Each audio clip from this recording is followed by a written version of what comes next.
Garage Geek 3-in-1.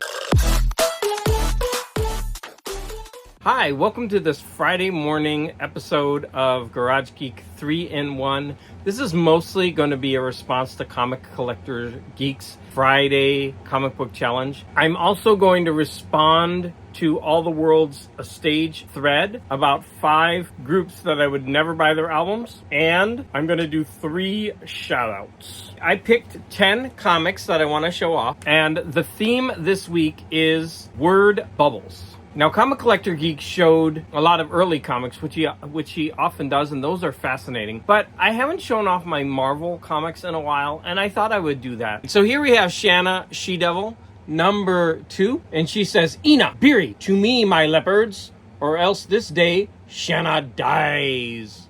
Okay, look at her. The Dungeon of Doom with all these hyenas around her. Look at her pose. It's so dramatic. Why doesn't she just say, "Ina, Biri, here"? I mean, they know. There they are. They're trying to get in. She has to be all dramatic. Here we have Luke Cage, Hero for Hire, number 14. Damsel in distress. Maybe you can knock your way through a brick wall, Hero Man, but you're nothing compared to Big Ben. We'll see, Man Mountain. We'll just see. Now, the reason I picked this cover is because this dude is gigantic. Why does he need pumps to be taller? Big Ben, I don't get it. But anyways, hilarious cover. Awesome cover. Here we have Omega the Unknown, number 6. He's getting smashed in the face with this, I don't know, it's a wrench with a lot of power in it. And he says, "I may seem like just another muscle-bound bum to you, but you ain't felt power till you felt the power of the wrench." I'm going to be honest, I think the wrench is kind of hot. I mean, he needs a haircut, but I want to meet him at the gay bar. Okay, I picked this because it's just ridiculous. This is an amazing Plug cover. It's the Monster of Frankenstein, number 1. It's alive! Heaven help me, it's alive! And of course that's reminiscent of the really controversial scene in Frankenstein where he compares himself to God, and that had to be cut out. This makes no sense because he was trying to bring him to life. So why is he so shocked when he's actually alive? I don't get it. Wasn't that your goal? Here we have Marvel 2-in-1, number 7, The Thing and Valkyrie. I love Valkyrie. I'm a huge Defenders fan, right? And so she will be an integral part of the Defenders. But it's so awesome because she can't fight women and she always gets knocked out. There's always a woman that she has to fight while the other Defenders go on to fight the men. And I just thought, why don't the men just knock the woman out and then Valkyrie can use all her strength on the other guys? But they never did that. The Executioner says, "Swiftly, warrior woman, even I cannot hold the ugly one any longer." I just love, what do they call those epithets? Warrior woman, ugly one. Then now he dies at the hand of the Valkyrie. So dramatic. I love it. They always say Ben Grimm has blue eyes. Look at those. Those are piercing blue eyes, Benjamin Grimm. Here we have Fantastic Four, number 115. It's finally happened. Reed has turned against the FF. We've got to stop him. But how? How? Now, the one thing that's admirable about this cover is that at least Sue Richards isn't in the damsel in distress position. They put the toughest one in that position. Here we have Daredevil, number 66. And I guess he time traveled to the past. Dee Dee says, "If I die here and now, I'll be the victim of a perfect crime. My body will be hidden for 1,000,000 years, trapped in the tar pits of death." And whenever I see this cover, I'm just sad for these, what are they called? Mastodons or something like that? I mean, like, nobody cares about them. Here is Creatures on the Loose, number 26, featuring Thongor. We won't go into his name. Warrior of Lost Lemuria. I need to read this because I want to find out where Lemuria is. This one is called Doom of the Serpent Gods. Thongor jumps from the skull and he states, "Now strikes Thongor, or else the woman dies." That's stating the obvious. I mean, like, first of all, Thongor, did you really have time to say all that as you're jumping? I don't know. This just screams drama to me. I love it. And he says, "The woman, or else the woman dies." I picked this awesome Avengers number 104 because I love how sexist, well, I don't love it. I laugh at how sexist Hawkeye always is. So first of all, doesn't she look statuesque? Look at her. I want to do that for Halloween. I don't think I can pull it off. No! Stay back! You won't destroy the Avengers unless you first kill the Scarlet Witch. And here's where we get it. Lady, I think you just said the magic words.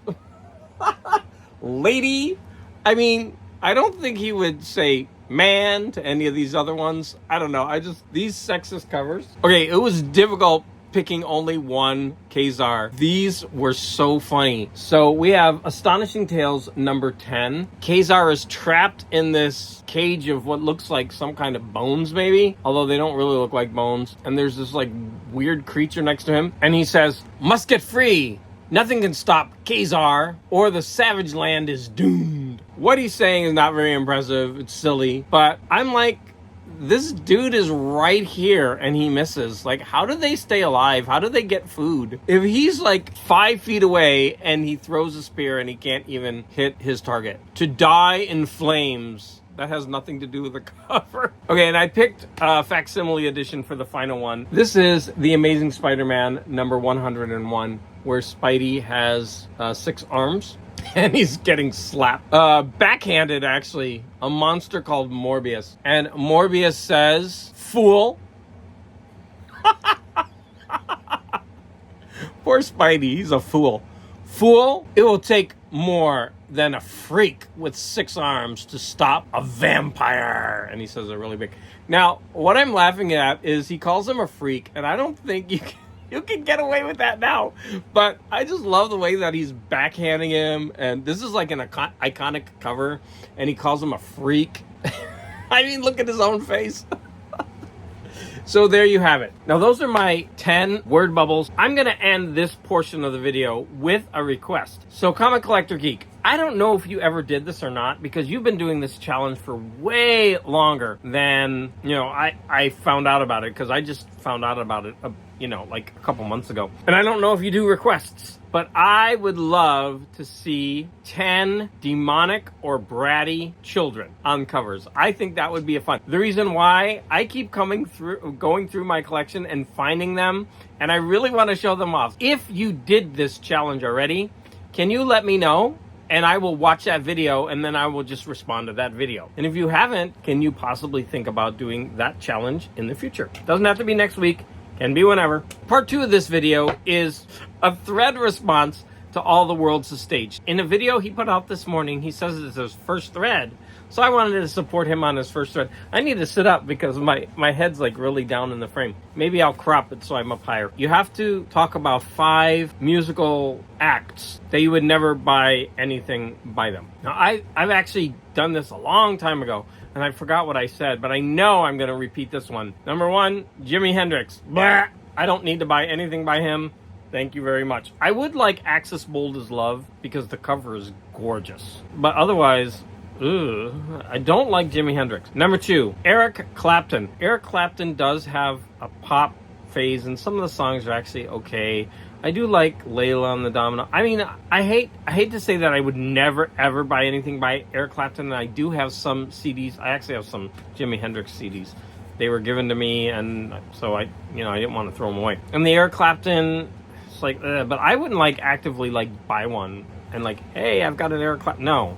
The next one is going to be a little bit strange because I'm going to say Jeff Beck. And that's because Jeff Beck is on my mind right now. Randy Randall. He recently talked about a Jeff Beck album, and I was like, it's time for me to get over my Jeff Beck phobia. And so I'm actually listening to it now, and I'm going to be responding to it in a challenge. But I've listened to it already 3 times, and it's not clicking with me. And so I'm going to stick with my premise of I wouldn't buy any Jeff Beck albums. No. The next 2 are going to be for political reasons, which is dumb, but it is what it is. I wouldn't buy any Ted Nugent albums. I don't want to go into the politics.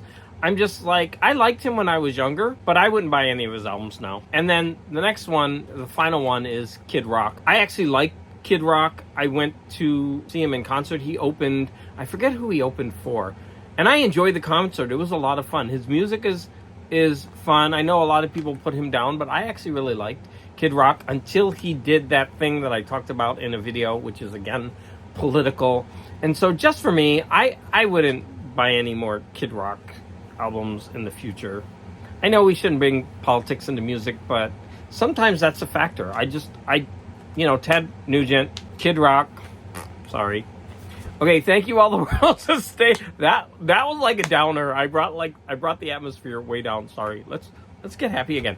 All right, I'm going to end this video with 3 shout-outs. So the first one is going to be comic related, and the next one, the other 2 are going to be vinyl related. All Sorts of Words has been making comic related content for 2 months. His videos are excellent. He's really trying to get a better audience. Not a better audience, a bigger audience. He only has 66 subs. Now, he puts a lot of time into making his videos. He's trying things with sound editing and acting things out and humor. And he's like I said, he's putting a lot of effort into his videos. So if you don't know about him, would you all just go and at least watch his most recent video? His most recent video is, I've been on YouTube for 2 months, and these are my feelings about it. I know I've been on YouTube for a little over a year, and I went through everything that he's talking about. I think I made a video similar to his, but his is way better. He's doing a series on Crossed. And if you don't know the comic Crossed, it is so controversial. Like, when I read this comic, I was like, whoa. It was really pushing the boundaries of comics. Crossed is a series that is insane. And he talks about the angst of wanting to cover a comic that he really, really loves, but he's a teacher like I am. And that's going to factor into something I'm going to say next. He's worried that there will be a backlash at his job because of something he puts on YouTube. And you know what? That's an honest, real fear. I don't swear on YouTube because of that, and also because I'm a good boy.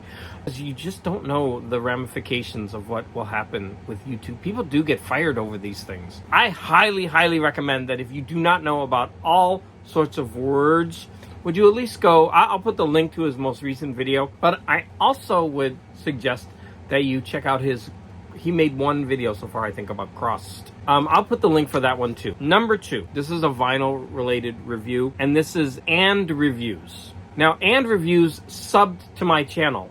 And anytime someone subs to my channel, if I catch it, I immediately go to their channel, watch a video, and comment just to get it going so that person's videos start appearing in my feed. I immediately ran into a problem because he's a kid. And so as a teacher, I had to be very afraid about how I interact with children on YouTube. However, he reviews classic rock albums, and he's a young kid. I mean, I would say he's between 13 and 15, but he could be even younger. And he only had, I forgot to check how many subs he has, but he's been on YouTube, I think, for, I should have looked this up. I think he's been on like 2 years or a year, at least a year and a half. And he only has like 40 or 60 subs. And I thought that was a real shame, right? Because as a kid, he's putting himself out there. He looks like me when I was a teen. I had long hair just like he does, and he rocks it, by the way. See, even saying something like that, I could get into trouble, right? Because as a gay man, I'm talking about how a young kid looks, and you know, you got to be conscientious of this. All I'm saying is that I like that you're rocking that long hair, because most people don't have the courage to do that, young males. So good for you. But if you have the chance, would you go over and at least sub to him to get his numbers up? Like I said, as an adult, I do worry about interacting with children on YouTube, but I'm still gonna try to support, and his name is Andrew, because I like what he's doing, and I like the fact that he's putting himself out there. And the third one is going to be a repeat. I did a video already on CBCD, and I went through why I think you should watch and sub. Somebody mentioned that CBCD maybe had another channel and he had more subs, and then he stopped his channel and started again. I don't know anything about that. I just watched a really funny video. He did an outtake where he was recording, and then one of his children comes home from school, and you could just like see, oh, it's so funny because he knows that he can't finish his video now, Eddie's got to, you know, interact with his daughter, and it's like that, like, okay, he's really resigned. It's such a great video, and it's only a minute, but yeah, I'm enjoying his channel. So there you have it. This is another 3-in-1 video. I want to thank Comic Collector Geek again. I want to thank All the World's a Stage. Also, I shouted out 3 channels, All Sorts of Words and Reviews, and CBCD. Any comments that you have are greatly appreciated. I want to thank you for the support.